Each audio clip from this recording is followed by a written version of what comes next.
Hello दोस्तों, तो आज मैं फिर आपके सामने केक्यू एजुकेशन क्लास की ओर से बायोलॉजी का नेक्स्ट पार्ट जो मैंने पढ़ा रखा था पाचन तंत्र, उसका आगे वाला भाग। तो पाचन तंत्र के अंदर जो आमाशय है उससे संबंधित मैं आज आपको बताने आया हूँ और जो परीक्षा की दृष्टि से बहुत ही इम्पोर्टेंट होंगे। तो चलिए हम आपको बताते हैं आमाशय का हमारे शरीर में क्या इम्पोर्टेंस है और परीक्षा में कौन कौन सा क्वेश्चन इससे बन सकता है, जो कि बहुत ज़्यादा इम्पोर्टेंस है। तो ज़्यादा समय व्यर्थ ना करके हम चलते हैं। मैंने आपसे इससे संबंधित बहुत सारी चीज़ बता दिया। अब आज मैं बताऊंगा आमाशय कि आमाशय है क्या। तो आमाशय जो है दोस्तों, ये आमाशय मुख गुहा, आमाशय का जो ये मुख गुहा से लार से सना हुआ भोजन हम निगल द्वार के द्वारा ग्रास नली में पहुंचाते हैं, जहां पर कर्मकुंचन की प्रक्रिया द्वारा ग्रास नली से आमाशय में भोजन पहुंचता है। आमाशय में प्रोटीन और वसा का पाचन प्रारंभ हो जाता है, परंतु कार्बोहाइड्रेट का पाचन नहीं होता है। आमाशय में पायरेलिक जठर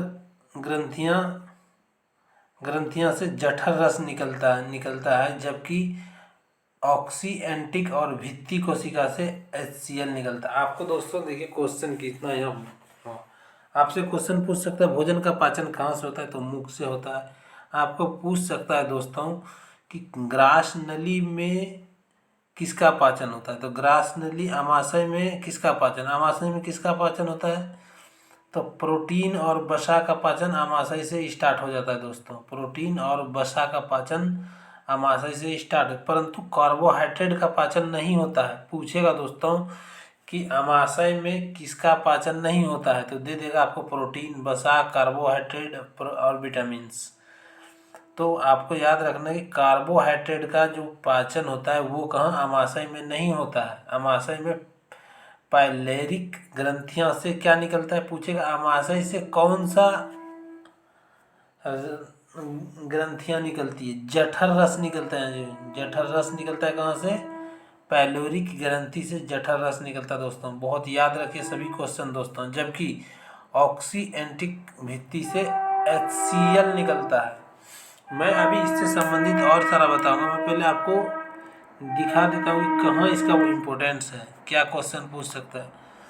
तो जठर रस से पेप्सिन और रेनिन एंजाइम होता है। जठर रस में कौन कौन सा होता है दोस्तों, तो पेप्सिन होगा एक और दूसरा रेनिन होगा, जिसमें पेप्सिन प्रोटीन को पाचन कर उसे पेप्टोनेंस में बदल देती है, जबकि रेनिन दूध में घुली हुई प्रोटीन कैसीन को ठोस प्रोटीन कैल्शियम पैराकेसिनेट में परिवर्तित कर देती है।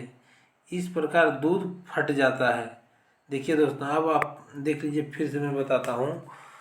मैं पूछ रहा है कि ये दूध जो है दोस्तों, देखिए रेनिन, जबकि क्या बोला है दोस्तों, जबकि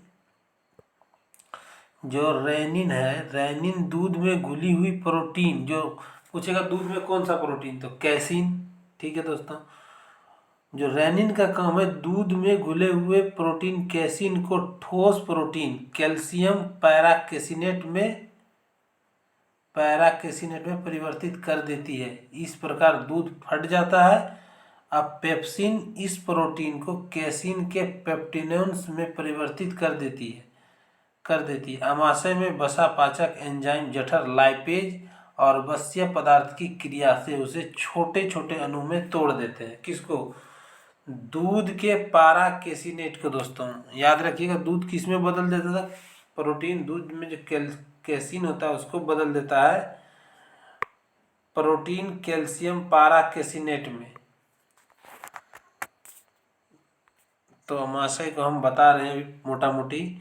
आमाशय में स्रावित HCl मुख्य रूप से भोजन के माध्यम को अम्लीय बनाता है, जिससे लार टैलिन की क्रिया समाप्त हो जाती है।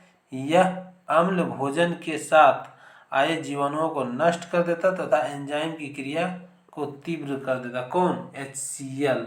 अब तो आप जान गए दोस्तों ये इतना काम करता है। अब चलिए देखते हैं फिर कि मेन चीज़ है क्या, कैसे जानेंगे। तो देखिए ये जो अमाशय है,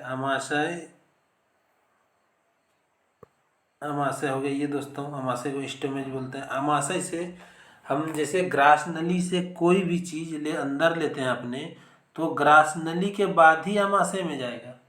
और अमाशय की लंबाई होगा दोस्तों ये 25 सेंटीमीटर है।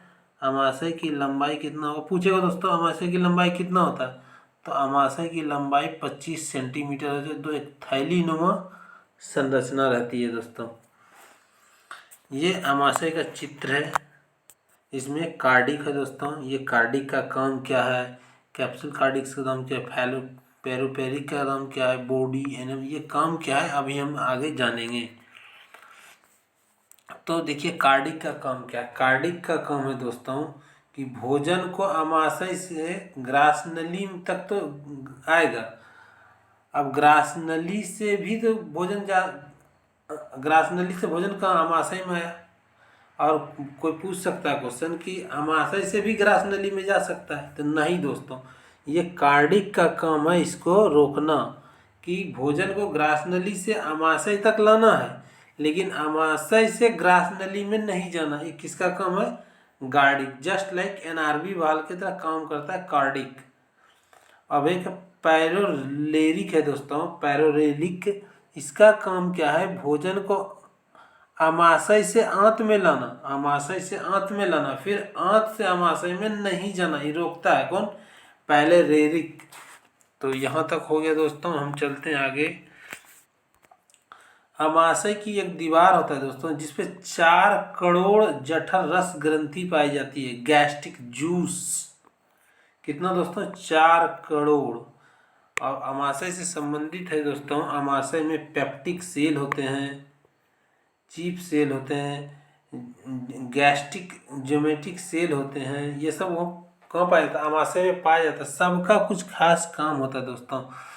पेप्टिक जो ऑक्सीजन सेल होता है, इससे एसिड निकलता है। कौन सा एसिड निकलता है, HCl, जिसे बोलते हैं हाइड्रोक्लोरिक अम्ल, जो हमारे पाचन में बहुत इम्पोर्टेंट होते हैं दोस्तों।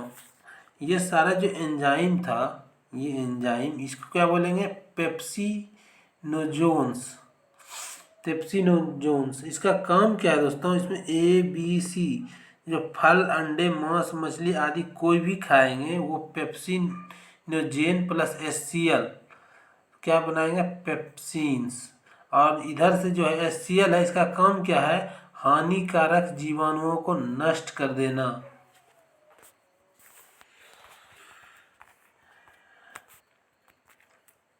जो एंजाइम है दोस्तों, एंजाइम जो हुआ हमारे पास, तो एंजाइम ये हो गया दोस्तों। एंजाइम को देख लेते हैं हम। एंजाइम जो है दोस्तों, एंजाइम में कौन होगा, प्रोटीन, रेनिन। जो रेनिन जो होता है दोस्तों, रेनिन बहुत इंपॉर्टेंट है। रेनिन बच्चे के जठरस, HCl के स्रावन नहीं होते। बच्चे के जठरस में कभी HCl स्रावन नहीं होता है। तो क्या होता है, उसकी जगह पर रेनिन होते हैं। किसमें, छोटे बच्चे में। और छोटे बच्चे में रेनिन जो होता है वो दूध को पचाने में सहायक होता है, अन्न प्रोटीन भी। लेकिन बड़े में रेनिन नहीं होता, इसलिए बड़े आदमी के लिए दूध उतना उपयोगी नहीं होता है जितना बच्चे के लिए दोस्तों। और दूध में क्या पाया जाता है, ओनली केसीन। ध्यान दीजिए एक बात, यही जो बता रहे थे कि बच्चे को छोड़कर दूध किसी को भी प्रोटीन नहीं प्राप्त होता। दूध से कोई भी बड़े आदमी को प्रोटीन प्राप्त नहीं होगा, सिर्फ बच्चे को प्राप्त होता, क्योंकि बच्चे के जठर रस में रेनिन पाए जाते हैं, HCl नहीं। चलते हैं नेक्स्ट दोस्तों। ये जो लाइपेज है, एक लाइपेज, देखिए लाइपेज का क्या काम है। लाइपेज का काम है वसा फैट पाचक एंजाइम है। लाइपेज क्या फैट को पचाता है, लाइपेज। लाइपेज जो होता है ट्राइग्लिसरील, बसिया ग्लिसरील और मोनोग्लिसरील। लाइपेज 3 पार्ट में आगे आके बढ़ जाता है। ट्राइग्लिसराइड, लाइपेज 3 पार्ट में बटा हुआ है। और लाइपेज का काम है दोस्तों कि ये कौन कौन सा पार्ट हो गया ट्राइग्लिस, एक है ट्राइग्लिसराइड और दूसरा है बसिया अम्ल और तीसरा है मोनोग्लिसराइड। ये 3 होते हैं इसमें वसा में। अब तो वसा का हो गया, वसा समझ गए दोस्तों कि लाइपेज वसा का पाचक होता है और इसे 3 भाग में बांटा गया, ट्राइग्लिसराइड में, बसिया अम्ल और मोनोग्लिसराइड में। HCl जो दोस्तों HCl इतना खतरनाक होता है कि वो अमाशय को काट सकता है, लेकिन वो अमाशय को काटता है। एक क्वेश्चन आ जाएगा दोस्तों कि हम कोई भी खाना पचा लेते हैं पेट में, लेकिन जो पेट में हमारे नली है, दीवार है, उसको क्यों नहीं पचा पाता? तो उसका आंसर है दोस्तों कि जो जैसे ये पाइप है, ये पाइप बोला जाता है, ये है दोस्तों ये दीवार, इस पे एक लेयर चढ़ा रहता है मशीन का लेयर। यह अमाशय की दीवार को HCl से बचाता है, HCl से बचाता है, जिसके कारण हमारा इस पार्ट को नष्ट नहीं कर सकता है HCl, क्योंकि इसमें एक लेयर बना रहता है ऐसे ऐसे दोस्तों। ये लेयर क्या करता है, HCl जब इधर से रिलीज होता है तो यहाँ चला जाता है, इसमें आ जाता है, यहाँ पर डैमेज करता है, बट इस पे नहीं आ पाता है।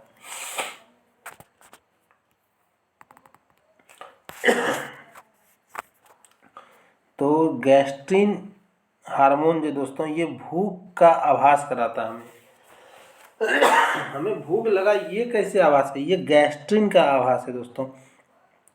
गैस्ट्रिन आवाज़ करता कैसे कराता है? जैसे कि भोजन कहीं हम देखें, सूंघें, स्वाद लें, या कान के द्वारा किसी को चर्चा करते सुने कि हम अच्छे अच्छे भोजन बन रहा है, ये बन रहा है, तो इसका संकेत सीधा मस्तिष्क पर जाता है और मस्तिष्क में उपस्थित मेडुला जो होता है वो जठर रस को संदेश देता है कि HCl रिलीज करो। HCl रिलीज होता है और वहाँ पर जाके हमारे जो उसमें होता है भोटी या आंत सब में, वो वहाँ पर जाके हमला कर देता है। अगर यहाँ कुछ इसे भोजन मिल गया तो उसमें रिलीज होकर ये नीचे उतर जाता है, अगर नहीं होता है तो जठर रस यहाँ से चिपक जाता है, जिसके कारण हमें पेट में चूहा कूदने लगता है और हमें लगता है कि कुछ खाना चाहिए। तो ये इतना फंक्शन है दोस्तों। जबकि आपको पूछ देगा जठर रस से एक दिन में कितना अम्ल रिलीज होता है, तो 1 से 3 लीटर तक ये भोजन है। और भोजन को यहीं पर कायमा बोलता है। इस सेमी लिक्विड कायमा मतलब छोटे छोटे पीसे हुए पार्ट में रहते हैं दोस्तों। तो यहाँ तक हम आशा करते हैं आपको पूरी तरह से समझ में आया होगा दोस्तों। अगर किसी भी प्रकार की कोई दिक्कत हो तो आप हमसे कमेंट बॉक्स में संपर्क करें। अब हम आपको बताएंगे छोटी आंत के बारे में कि छोटी आंत क्या है। छोटी आंत जो है दोस्तों, ये छोटी आंत हुआ, ये हमारा छोटी आंत है दोस्तों। और छोटी आंत के बारे में फिर से हम जानते हैं। तो छोटी आंत जो है दोस्तों ये क्या है? तो छोटी आंत अमाशय के पश्चात कायमा जो होता है, जो भोजन पिसा हुआ रहता है, वो छोटी आंत में जाता है। छोटी आंत से अमाशय से गुदा मार्ग से बाहर निकलता है।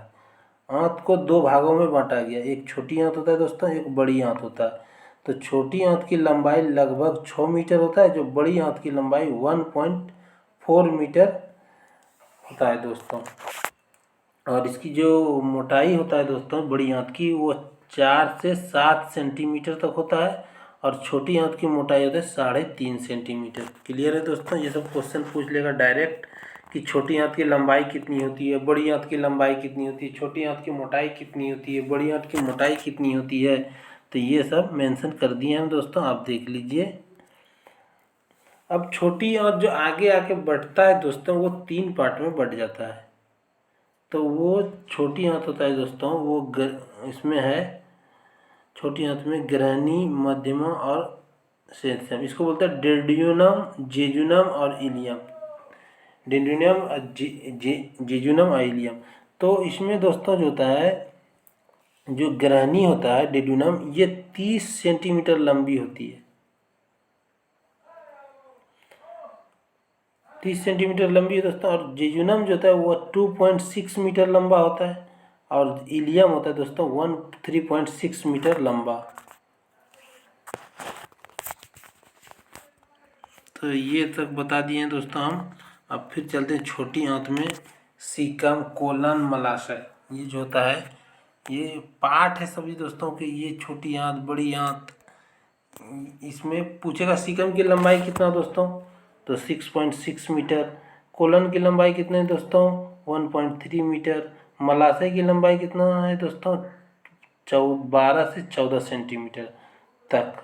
और ये जो होता है दोस्तों, अब ये छोटी आंत ऊपर से, छोटी आंत का ऊपरी भाग अमाशय से जुड़ा होता है, और अमाशय से जो जिसे जेजुनम, जिसे ग्रहणी कहते हैं, डेंडोनम, जो अमाशय से जुड़ा होता है दोस्तों उसे ग्रहणी कहता है। ग्रहणी में एक उभयनिष्ठ नलिका होता है, जिसे मध्यमा से अलग अग्नाशय और पित्त रस में निकलता है। जो एक नलिका है दोस्तों, कहाँ है दोस्तों, ये ग्रहणी में एक उभयनिष्ठ नलिका होता है। अब नलिका के माध्यम से अग्नाशय का रस जो होता है एवं पित्त रस निकलता है। एक ही नली है दोस्तों जिससे दो चीज़ निकलता है, अग्नाशय का रस भी निकलता है उसी ओर से, जठर रस से, और पित्त रस भी निकलता है, एक माध्यम है। तो इसका क्या काम है, ये भोजन को पूर्ण पाचन तथा पदार्थ का अवशोषण करता है। कौन, यही छोटी आंत में होता है। यह लंबे एवं सबसे बड़ी होती है। ये जो होता है दोस्तों सबसे लंबी और बड़ी होती है। लंबाई के आकार पर इलियम जो होता है वो इलियम है लंबाई के आकार पर अवशोषण में। जैसे ही भोजन अमाशय से ग्रहणी में आता है, ग्रहणी की दीवार कर्मकुचन करने लगता है, मतलब फैलने और सिकुड़ने लगता है दोस्तों। कौन, ग्रहणी की दीवार। और ये जो होता है दोस्तों करके छल्लेदार तरंग प्रवाहित करती है। कर्मकुचन होने लगता है दोस्तों उसमें, और छल्लेदार एक तरंग प्रवाहित करती है। कौन करता है, तो ये भोजन ग्रहणी में जैसे भोजन प्रवेश करता है अमाशय से, तो उसके दीवार में कर्मकुचन होता है और वह एक छल्लेदार तरंग प्रवाहित करती है, जिससे भोजन धीरे धीरे आगे बढ़ने लगता है। और भोजन में पोषक पदार्थ को 3 प्रकार के पाचक रस की भूमिका होती है। भोजन में जो पोषक पदार्थ है उससे अब्जॉर्ब करने के लिए 3 प्रकार के पाचक रसों की भूमिका होता है दोस्तों। तो ये देखते हैं हम लोग कौन कौन से प्रकार से भोजन पाचक रस की होती है दोस्तों। तो ये होता है आपके पास अग्नाशय रस, और ये तो पित्त रस, अंत्रिय रस। जो अग्नाशय रस होता है दोस्तों ये एंजाइम हार्मोन है, और ये मेन 1 मैन आर्मी है। इसी को बोले, पित्त रस को बोलता है 1 मैन आर्मी, मतलब मुख्य रूप से यही काम है पाचन में। और अंत्रिय रस तो दोस्तों with enzyme and lysosome, enzyme और लाइसोजाइम करता है दोस्तों। इसका भी हम बता दें कि लाइसोसोम का क्या काम है, ये हमने बताया था। फिर अब आते हैं अग्नाशय के बारे में। हम जानते हैं अग्नाशय से क्या क्या स्रावित होते हैं। अग्नाशय जो दोस्तों यह एक अंतस्रावी ग्रंथि है, और यह अमाशय के बाईं ओर स्थित होता है। यह जो अग्नाशय है हमारा, ये बाईं ओर, अमाशय के बाईं ओर स्थित होता है। ये एक अंतस्रावी ग्रंथि है। मान लें अगर आप मान लेते हैं कि अगर हमारा ये खराब हो, क्या चीज़, अमाशय खराब हो गया, तो इससे हमारे शरीर पर क्या इफेक्ट पड़ेगा, तो हमारे शरीर पर इफेक्ट पड़ेगा दोस्तों। अमाशय से प्रतिदिन जो हुआ 1.3 लीटर से 1.5 लीटर तक अग्नाशय रस छोटी आंत से मुक्त होती है, वो मुक्त होना बंद हो जाएगी। मुक्त होगी तो खराब होने से क्या होगा, उसका पीजा और इसका पीएच मान जो होता है, जो रिलीज करता है, उसका पीएच मान 5.7 से लेकर 8.3 तक होता है। और एक रंगहीन पदार्थ होता है दोस्तों, जिसमें सोडियम बाइकार्बोनेट रहता है। तो इसमें है क्या अग्नाशय में, जो रिलीज करता है पानी, ये पानी बोल सकते हैं आप, कुछ जो पदार्थ बोल सकते हैं। तो उसमें क्या रहता है, तो 95% जल रहता है और कुछ पाचन एंजाइम रहता है दोस्तों। तो इसमें क्या क्या हो सकता है हम लोग देखेंगे अभी। तो इसमें रहता है दोस्तों 95% जल रहेगा, पाचन एंजाइम और कुछ लवण रहेगा। तो ये इसमें प्रोटीन, कार्बोहाइड्रेट, वसा, अधिकांश ये जो प्रोटीन, कार्बोहाइड्रेट और वसा का जो पाचन होता है दोस्तों, इसी के कारण होता है। इसीलिए इसे क्या कहा जाता है, इस रस को पूर्ण पाचक रस भी कहते हैं। यहाँ से जो रिलीज हुआ रस या जूस, इसे क्या बोलेंगे, पूर्ण पाचक रस या जूस। अब हम लोग देखेंगे दोस्तों कुछ महत्वपूर्ण एंजाइम। ये जो कुछ महत्वपूर्ण एंजाइम है इसके बारे में जानेंगे हम लोग दोस्तों कि क्या है। तो एमाइलेज है, एमाइलेज का काम क्या है, परीक्षा की दृष्टि से ये सब बहुत इंपॉर्टेंट है दोस्तों, पूछेगा। एमाइलेज क्या करता था, एमाइलेज जो स्टार्च है उसको किस में बदल देगा, मल्टोज में। एमाइलेज का क्या काम है, स्टार्च को मल्टोज में बदल देना। और लाइपेज का क्या काम है दोस्तों, लाइपेज फैट जो होता है उसको फैटी एसिड, मोनोग्लिसराइड और ट्राइग्लिसराइड में बदलने का काम करता है। किसका, लाइपेज का काम है। अब प्रोटीज का क्या काम है दोस्तों, प्रोटीज जो होता है ये भी ये काम है। प्रोटीज का क्या काम है, प्रोटीज है दोस्तों प्रोटीन को एमिनो एसिड में बदलना, मतलब उसके सबसे छोटे रूप में परिवर्तित कर देना। प्रोटीन का सबसे छोटा रूप कौन होता है दोस्तों, ये भी पूछ सकता है आपको, एमिनो एसिड। बस फैट का सबसे छोटा रूप फैटी एसिड होता है दोस्तों। फास्फोलाइपेज जो होता है दोस्तों, फास्फोलाइपेज यह क्या होता है, फास्फोफेलिंग्स की बसीय अम्ल को अलग करता है। निक्लियोलिपेज डीएनए और आरएनए होता है, ये पचने के लिए एंजाइम में सहायक होता है दोस्तों। ये पचने के लिए एंजाइम में सहायक होता है। एक होता है दोस्तों स्टोरेज। स्टोरेज जो होता है, स्टोरेज जो है यह कोलेस्ट्रॉल को अलग करता है। सबका काम दिया गया दोस्तों कि स्टोरेज का क्या काम है, उसका क्या काम है। तो स्टोरेज का काम अगर आपसे पूछेगा तो यह क्या है कि कोलेस्ट्रॉल को अलग करता है। ठीक है दोस्तों। ट्रिप्सिन आया, ट्रिप्सिन पूछ देखो डायरेक्ट, ट्रिप्सिन का क्या काम है, तो ट्रिप्सिन का काम है प्रोटीन को पॉलीपेप्टाइड में परिवर्तित करना। अब एक रोग होता है दोस्तों मधुमेह, जिसे हम लोग धीमी मौत भी कहते हैं। मधुमेह का क्या कारण है, मधुमेह का कारण है कि हमारे शरीर में पेनक्रियाज जो होता है दोस्तों, पेनक्रियाज अग्नाशय से इंसुलिन का जो होता है दोस्तों, इंसुलिन का पहुंचना कम हो जाता है। किसमें, ब्लड में। तो जिसमें ग्लूकोज की मात्रा ब्लड में बढ़ जाता है, जिससे डायबिटीज के हम लोग शिकार हो जाते हैं। ये डायबिटीज, और डायबिटीज कुछ नहीं है। डायबिटीज अब थोड़ा हम लोग जानेंगे आज लास्ट टॉपिक अब, कि इंसुलिन हार्मोन या पाचक ग्रंथि द्वारा बनता है। कहाँ बनता है, तो बीटा सेल में। हाँ याद रखिएगा। इसका कार्य क्या है दोस्तों, इसका कार्य शरीर के अंदर भोजन में एनर्जी को बढ़ाना। इंसुलिन जो होता है शरीर के अंदर भोजन में एनर्जी को बढ़ाता है दोस्तों। शुगर मतलब मिठास, शरीर में भोजन में एनर्जी बनाने में कठिनाइयाँ होती है। जिसके शरीर में शुगर की मात्रा बढ़ जाएगी दोस्तों, तो वो क्या करेगा, शरीर को भोजन में एनर्जी बनाने में कठिनाइयाँ होगी, अनियमित जीवन शैली हो जाएगा। ये रोग वंशानुगत है दोस्तों। ये रोग क्या है, वंशानुगत है दोस्तों। कौन, मधुमेह। तो आज हम आशा करते हैं यहीं तक छोड़ देते हैं दोस्तों। एक पार्ट और बच जाएगा इसका, जिसे हमें बताना है पित्त रस के बारे में और बड़ी आंत के बारे में। दो चीज़ आपका बच गया। इससे ज़्यादा लंबा वीडियो नहीं करते हैं हम, छोटा वीडियो रखते हैं क्योंकि सुनने के लिए अच्छा हो दोस्तों। तो जय हिंद। हम आशा करते हैं आपको पूरी तरह से समझ में आए और आप मेहनत कीजिए दोस्तों। चलिए, जय हिंद।